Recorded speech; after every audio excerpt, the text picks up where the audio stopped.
Hey, good morning, Horizon. And I am a sweaty mess. It is hot out there, and I was doing some work. So you got to put up with a sweaty mess. And in a minute, you may be hearing the band again. Should have checked on the other video I did to see if you can hear them. But the band's here. They're going to be practicing. So you might get their music in a minute. So I want to talk. I got actually going to do kind of back to back videos on the same theme. And this comes from a message we did a few weeks ago, at least from the time you're watching this. For me, it was just last Sunday when I'm recording it, 5 days ago. We did a message on how to disagree. And I want to follow up with that because obviously there's a ton of advice and information about what we can talk about when we're disagreeing. But here's the problem. Let me kind of set the stage, and I'm going to give you some real practical advice about what we can do to help disagreements, to help end them in a healthier way rather than getting mad. Most of the time, when you first become aware of a disagreement that somebody's unhappy, and we're just going to make it personal, just pretend it's a disagreement with you. You're not dealing, this is not you counseling a friend who's in a disagreement with a neighbor. This is a disagreement in which you're involved. Most of the time, when you get engaged in a disagreement, there's already history to the disagreement. In other words, you might get a first sentence, and the first sentence might be something like, "Hey, did you hear we're not going to get a raise? Or we hear we're not going to get a bonus this year, but the CEO is getting a $2 million package." Or you might hear your neighbor who will say something like, "Hey, if your dog keeps taking a dump in my yard, he's going to get shot." Or maybe your wife will say, "So when were you going to tell me about the new bow you bought? Hunting season's coming. My brain's on hunting." Anyway, your wife will say, "When are you going to tell me about that?" So you hear a sentence and immediately you realize that there's a disagreement that's coming. It could be anything. Obviously these disagreements can come. And you have to understand that that sentence you heard, whatever it is, whatever the opening disagreement is, you have to understand that there's history behind it. In other words, picture it this way. The train is already down the tracks, okay? And that train has a lot of cars on it and has a lot of baggage. And you're jumping on that train, or the train's coming toward you, whatever the image is, and it already has movement, it already has momentum, and you're kind of joining in that disagreement with the train already in progress. And what happens when we talked about disagreements before on Sunday, if you remember this at all, because it's a couple weeks probably from the time you're actually listening to this, but what happens with a disagreement all the time, this is always what happens, is there is some event or something that happens, and usually that's factual. For those of you who were listening to that sermon, we talked about true stories. Two of the true stories I talked about disagreements. One ended badly, one good. I talked about the fact that there's a church I know where a pastor's wife passed by somebody without acknowledging that person. And that's the fact. It happened. And the other story, I talked about the fact that a wife found a receipt for a cheap hotel in her husband's coat pocket, and that's the fact. And almost always there's some kind of fact like that. There is something that is said or something that happens that is very factual, and that's the start of disagreement. But what we all do, if you remember this when we talked about this, is every single one of us, it is automatic, it always happens. Following that fact, we tell ourselves a story. It's just the way our brains work. Can't be avoided. You do it, I do it, we all do. And we fill in the blanks. We assume motives, for example. In the case of that pastor's wife, the person told himself a story, and it's like, man, she's a snob. She doesn't like me. She has favorites. And that story is what led to the disagreement. In the case of the wife finding the receipt, the story was, this is a receipt for a cheap hotel at the edge of town. My husband's having an affair. So that's what we do. So when you get engaged in a disagreement, that train's already down the track. There's a fact, there's something that has been said or done, and then the story gets told. Now, what often happens is, because we don't deal well with these things, we're kind of jumping on, and immediately our emotions get engaged, and we kind of jump on that train, and we don't stop it going down the track. We actually kind of contribute to the disagreement because our emotions get fired up as well. So you're people who are really good at doing this, and all of us can learn these skills, and all of us should. I could tell you a personal story about a disagreement that I was engaged in just on Monday, the day after this sermon on disagreements, and I did not do well. I did not handle the disagreement well because I'm doing. This is one reason I'm bringing this up. When the facts were stated and the other person jumped into his story right away, I responded in anger. And once that happens, you can see the cycle it's kind of like that the idea of the train. That's just going to keep going down the tracks. It's going to pick up steam, and it's going to be ugly. And it's usually not going to end well. So your goal number one for us is to break the cycle. When you're confronted with a disagreement and a person, if however it comes about with you, a statement or an accusation, or you hear something bad, or somebody tells you, you're a jerk, or whatever it is, the train's down the track, there's something that happened, the person told themselves a story, some baggage has been accumulated, and your goal in a disagreement at this point is to do everything you can to stop this cycle, to stop this train from going down the track. And it's really, really hard to do this for many of us because our emotions take over, and we tend to respond right away. But here's what you want to work on. Our goal at that point, at the very beginning of this disagreement, is to recognize there's a lot of baggage.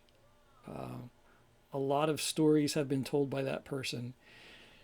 If I can just stop this cycle, if we're able to just step away from what is going on, and if we can create a kind of a safe place to have this discussion, we will refrain from the escalation of emotions that always ends up with people getting angry, throwing accusations at each other, and then having to apologize later.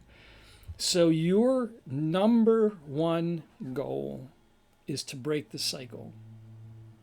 Look at it, like I said, this image of there's momentum. Something is moving down the track. Something caused disagreement. Somebody told themselves a story. They're fired up. And if you jump on, and if you're fired up as well too, that's just going to keep going down the track. Goal number one, stop the cycle. And you stop the cycle by trying to create a safe place to have a conversation. Let me give you 3 things that you can do to actually do this. This is going to require your willingness to actually listen and let that person know that you're listening. So 3 things you can do. Number 1, ask questions. Rather than jumping in right away with your defense and trying to argue back, start immediately by asking questions. So somebody's made an accusation, there's a story, and you can ask whatever the appropriate questions are. You can say, wow, how did you hear this? Can you tell me how you knew about this? Or you can even ask, boy, it really seems like something's going on here. I would just like to know, because I'm kind of in the dark. Can you just tell me what it is that's going on? You can say things like, look, I really would like to know what it is you're thinking about this episode, whatever the episode is. So you ask questions. You can say things like, look, for just a little bit, don't worry about my feelings. I, I really would like to know what it is that you've been hearing or what it is that you've been thinking.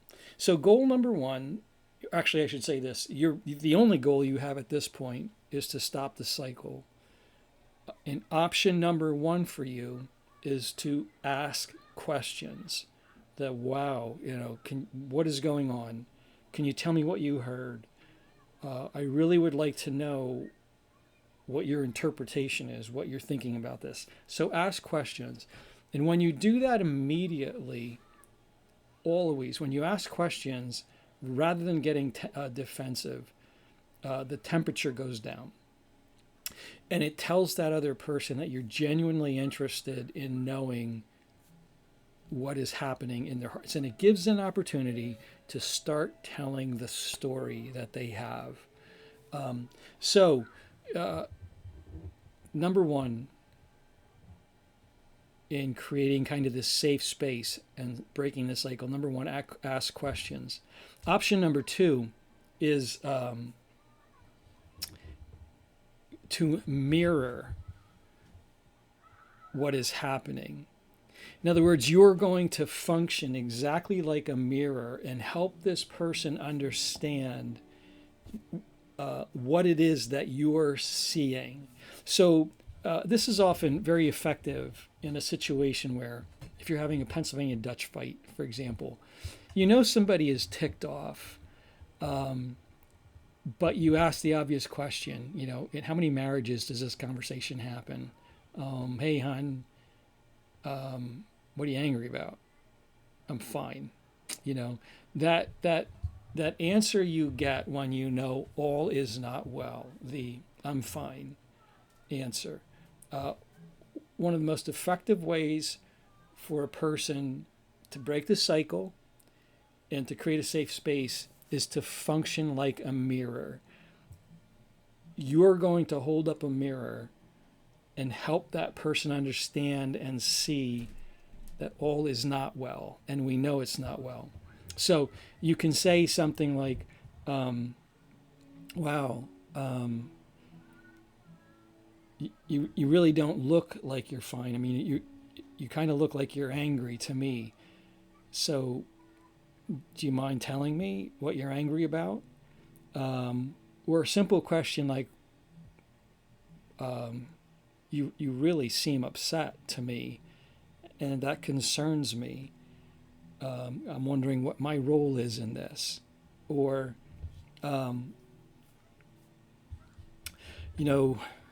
you look really nervous about having to have this conversation. Any way that you can function like a mirror to let that person know that and often that denial, that sense of I'm fine, often that person is actually just trying to bury it and hide it, and maybe they're fearful about bringing up that conversation. But by being a mirror, you're letting them know that you know, and that it's obvious, and that you really want to know and you want to hear. So, number one goal, or number one strategy, is to ask questions. The second strategy to break the cycle is to function like a mirror. Let that person know what it is that you're seeing. You really seem upset. It looks to me like you're nervous. It really seems to me that you're angry, and I'm wondering what my role is. So you function like a mirror. The third option, and sometimes actually all of these, you'll employ all of these in a particular conversation. You ask questions, then you function like a mirror, and then the third strategy is to paraphrase. And this often happens when a person starts talking and there's more. And what you want to do is you want to keep that person talking. You want to be able to get all of the story, because most of us will tell this much of a story, when there's this much. And so what happens in the conversation, we end up dealing with this much without knowing that there's a whole lot more to it. And you can't fix this when you're only dealing with a slice. This is one of my greatest frustrations when it comes to counseling. So you paraphrase.